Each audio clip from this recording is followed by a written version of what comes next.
Retrouvez toutes les émotions du sport avec GDF Suez, partenaire du tennis féminin.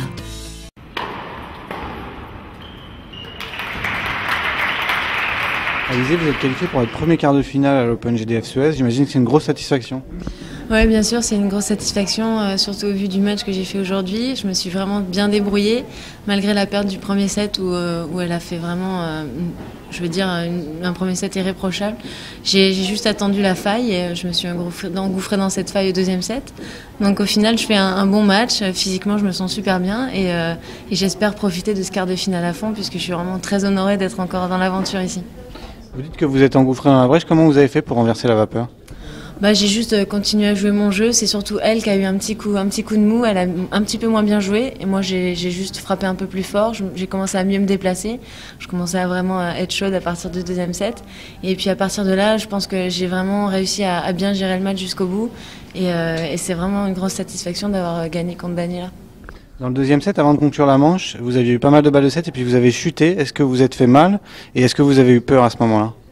Oui, c'est sûr que j'ai eu peur quand je suis tombée. Enfin, peur pas trop, j'étais surtout embêtée parce que c'était un point important, que c'était à 40 et que ça donnait une balle de jeu pour Daniela. Mais je suis tombée, en fait, tout le poids de mon corps est tombé sur mon poignet. Donc sur le moment, ça m'a fait assez mal. Mais finalement, j'ai essayé d'oublier ça. Je me suis dit que c'était juste le coup et que ça allait passer. Et effectivement, là, j'ai pas de séquelles de cette chute. Alors en quart de finale, vous jouerez vraisemblablement contre Jankovic, encore que c'est pas sûr parce qu'il y a un set partout. Donc un mot sur vos deux potentiels adversaires. Jelena Jankovic, je garderai toujours ce souvenir de l'US Open 2006 où j'avais failli faire l'exploit de la gagner. J'avais vraiment joué un match incroyable. Donc c'est vrai que ce match reste dans ma mémoire. C'est une joueuse qui est très complète, qui court très bien et qui frappe très bien la balle. Et puis d'un autre côté, il y a Nali, elle qui me rappelle plutôt la Fed Cup en Chine l'année dernière, donc pas de très bons souvenirs.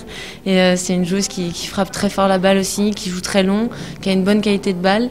Et quoi qu'il arrive, ce sera un match difficile pour moi, je le sais, et je serai prête. À propos de souvenirs, est-ce qu'après ces deux victoires ici à Paris, les souvenirs de la Fed Cup le week-end dernier sont un peu effacés ?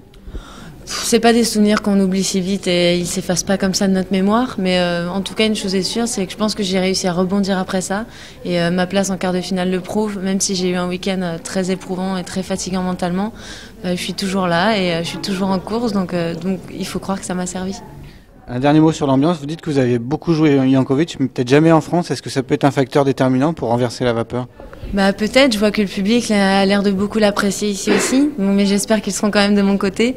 En tout cas, c'est sûr que j'essaierai de compter sur leur soutien puisque jouer à la maison, c'est quand même quelque chose, ça apporte un plus aux joueurs. Donc j'espère vraiment qu'ils seront derrière moi demain. Ok, merci, bonne chance demain. Merci. Retrouvez toutes les émotions du sport avec GDF Suez, partenaire du tennis féminin.